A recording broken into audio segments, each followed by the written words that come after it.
Hi, this is Tom, K-Bar user. Well, continuing with this Prep for the Prep series. Had a perfect example why I prep over the last couple of weeks. And, well, last weekend I got hit with 15 inches of snow.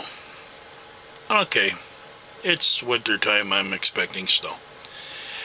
I'm sure you've all heard the Northeast Wednesday night. It came up the coast, everybody got a little bit of snow. Well, it started snowing Wednesday night and it has not stopped. It is now Saturday night. It snowed all night Wednesday night, all day Thursday, all day Friday. It stopped yesterday afternoon for about an hour and changed over to rain. And then it started just flurrying, light snow. I woke up this morning and it is snowing like mad. So, I got 15 inches last week. We got 14 inches over the last couple of days. So that's 29 inches. And this morning we woke up to another 6. So that's 35 inches of snow. Well, that's almost 3 foot of snow in a week. Last Saturday we got to 15 inches. So yeah, 7 days. In between there, this winter, you would all know, has been, unbelievably crazy winter. So we've gone from in January of daytime highs of 0, 1, 31 below at night, some of the nights, 12 below, 11s, 20s, I remember. Wind chills of 41 to 50 below 0. To now it's above 30 and snowing like mad, and it hasn't stopped for 4 days generally. So this is the reason why I prep for natural disasters. That's just to give you an idea of the weather. That don't include the tornadoes that blow through, the hurricanes, everything else. Now, what I prep natural disasters is your typical food, water, lighting, and heat. Now, they were expecting power outages. The roads were closed down, state mandated. Nobody's on the roads. They're trying to clear them. So you couldn't go out on the roads. So let's just run this down real quick. If the power went out, I wouldn't have heat. I wouldn't have water. Obviously no lights. And food, well, I have a propane stove, so food is not a big concern. Let's put it that way. What is a big concern is water. Heat, you can always bundle up. I've got alternative heating sources that don't require electric. They do require a fuel source of, kerosene heaters. But I got enough of that stocked up for at least a month. Which I do every winter. It's not like a special prep. I buy it by the month. Anyway, so heat's taken care of, food's taken care of, lights, you can always go to bed when it gets dark, or you can burn some candles and go to bed real early and get up at daylight, do what you need to do, like they used to do. So lights taken over. Now, water is a whole nother matter. I can go outside, yes, I can get snow in my contractor's bags, bring it in the house and melt it. Yep, I can do that. Am I going to be able to melt enough that I need? Probably not. So this is how I did it. The water delivery guys you see at your local jobs, or just running through town or whatever, I stop and ask them if I can get a jug off them every now and then, so they don't get to know me. Like in the summertime, I don't have a beard.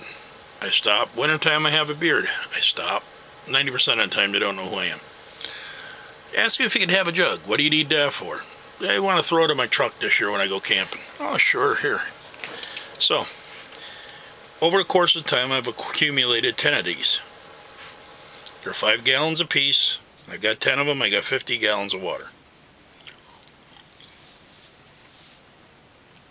Now, my family drinks a lot of these Lipton gallon jugs of iced tea. I've got 20 of them. I fill them and I put them in the kitchen. We use them for cooking and stuff in the kitchen. So I got them 5 gallons. I've got 20 more gallons. That's 70 gallons. In the meantime, I was talking to my friend of mine who works in the local bakery. He told me to get these sugar containers. They're Blue Barrels. They're 20 gallon or 30 gallon with a snap ring lid. Food grade container. I can get them for $20 a piece. I bought 2 of them. I've got them both filled with water and chlorine tablet. They stay in the back. So I've got 70. I've actually got between 100 and 110 gallons of water at any given time here. Water you need for everything. You go through it fast. Now, if you want to take that snow, put it in a contractor's bag, put it by the kerosene heater, let it melt, or refill your jugs, that's doable. Because you can do that on an everyday basis. It's not hard to do a 5 gallon, 10 gallon. But to do it to where you're going to be able to use it every day like you should be using it for flushing the toilets and washing and cooking and everything else, it's really hard to melt that much snow. Snow is, I think it's 80% air, 2% water.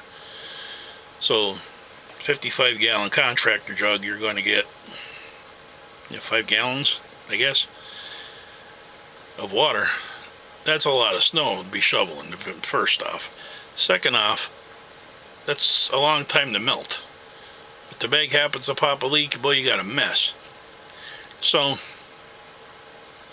I prep water, high priority.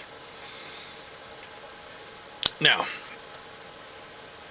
there's tornadoes that blow through. You might live in a tornado area, so think about this. Your home is generally considered your security net. It's where you live, it's your secured area. They tell you in a tornado, go to the most secured room in the house, something in the middle, like a bathroom, pull the blankets over your mattress or whatever. All these preps that you have prepped. What happens if a tornado blows through, or a hurricane and blows your house down? God forbid. Now all your preps are blown away. Now, what I did is when I built my house, I put a breezeway in, and I put my, well, at the time, 3 kids was living home with me. Oh, by the way, I'm sorry, I didn't build a house. I live in a mobile home. I built the breezeway, and I built 3 rooms on there for the kids to sleep in. They're 10 by 10 rooms. Now that the kids are older, and they're out of the house, I have 3 10 by 10 rooms that I don't use. Well, my heat is mobile. My lighting is mobile. Everything I own is mobile. It can be taken somewhere else and used. So now I have a small house. It's small enough for the 3 of us here, the 4 of us, to stay in comfortably without getting in each other's way. I have a small camp stove with some propane tanks and an adapter to fit the camp stove so I can run off my propane tank. So now I have a thing to cook with. That's where my water is stored. I have light and I have mobile heat. I just moved to another house if something happens to my mobile.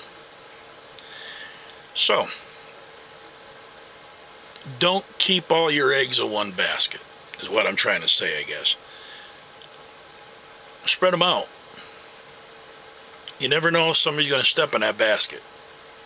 Or if, like I said, a tornado, hurricane, God forbid, comes through and steps on your basket. Not saying it's not going to ruin that other place, but at least they have a secondary location. If that don't work, I have 3 tents. Or you can buy just one big tent. I used to have a 3-room tent, but unfortunately it got ruined in a storm. But anyway, even if you had a tent, you could still take up your same living in that tent. You could cook on a camp stove, which I would advise everybody to buy a small 2-burner camp stove and 8 or 10 bottles of that, the 1-pound bottles you put on the camp stoves, and a lantern that goes with it. And I'm going to explain why. You can cook on this stove. You can cook anything that you cook on top of your range top on 2 burners on these stoves. You can put 2 propane tanks away. That'll keep you going for months. Besides the little 1-pounders. Then in the lantern, you would not believe the amount of heat one of them lanterns throw. I have a friend of mine that goes winter camping, and he has a little 15-foot camper. That's what he takes with him for heat. It provides him light at night and provides him with heat. He heats the whole place with that little lantern. Throws a lot of heat. Not to mention the kerosene lanterns. They throw a certain amount of heat. What do they call them? Hurricane lamps. They throw a certain amount of heat. So all this lighting source is also a heating source. So you got dual purpose. So don't put all your eggs in one basket. Prep for the things that you know is going to be most important, like water, food. You can cook on an open fire. You can light your house, like I said. Get up at the first light, go to bed at dark, or just after dark. Lighting is not really the major importance. Well, it is, but it really isn't. And from what I understand, I don't know, but I also keep a cell phone that no longer has a service plan completely charged at all times with a backup battery. Because from what I understand, even if you don't have a plan, you can still dial 911 emergency calls off of it.